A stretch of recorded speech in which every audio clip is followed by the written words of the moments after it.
Welcome back to Garden with Randy H. I hope that you enjoy these few minutes as I look back on the people that influenced me on my gardening journey.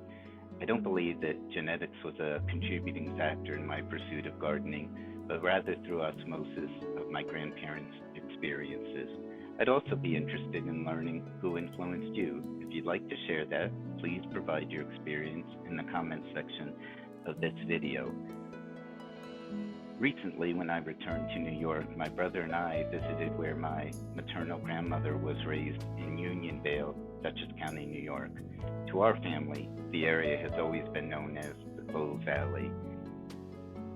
My grandmother's father had a farm. He was also the superintendent of the school district. He hired my grandfather as a teacher, which eventually led to my grandparents' marriage. Shortly thereafter, they moved to the city of Poughkeepsie. It was during the World War II years that they had a victory garden where they grew their own vegetables, including corn, and also raised chickens. After my grandfather passed away, the farm was sold. As a kid, I always enjoyed our rides out to the Clove Valley and hearing about our family history.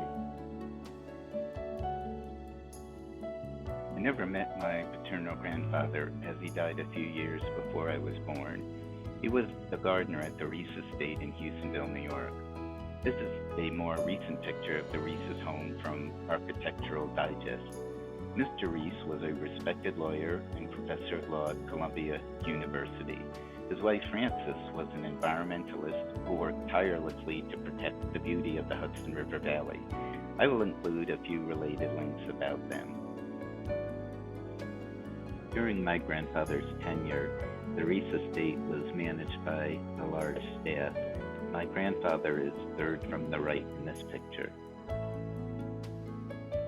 There were several houses that some of the workers rented from the Reeses. These are some pictures of the house that my grandparents lived in and where my father was born. When my parents were first married, they lived in an upstairs apartment in my dad's, Uncle Joe's, and Aunt Clara's home. They had a garden in the backyard.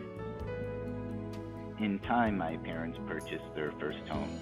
There would always be some form of a garden, more as a hobby.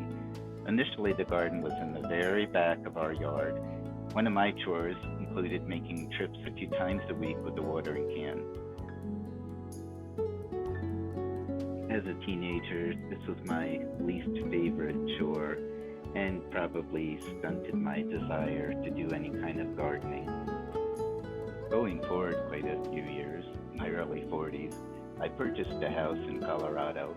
Except for a few bushes and trees, the yard was a blank slate, which started me on my gardening journey.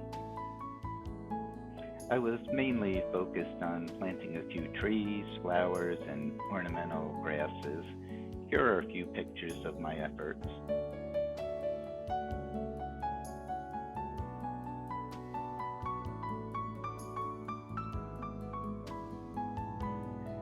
Jumping ahead another 15 years, our next and hopefully last move was to Ohio.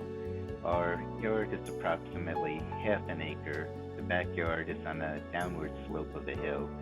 A retaining wall provides for a small yard area, but it's enough for us to have a reasonable sized garden. The prior owners had done extensive landscaping.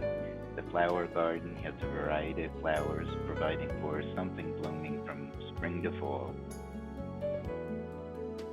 I found that maintaining the yard and adding our own touches to be both enjoyable and a great stress reliever, so much so that I decided to expand my horizons and start a vegetable garden.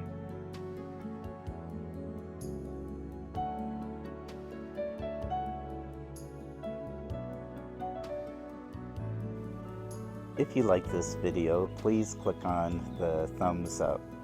Also, if you'd like to share your experiences and how you got interested in gardening, please include it in the comments section. Finally, I hope that you'll subscribe to my channel, Garden with Randy H.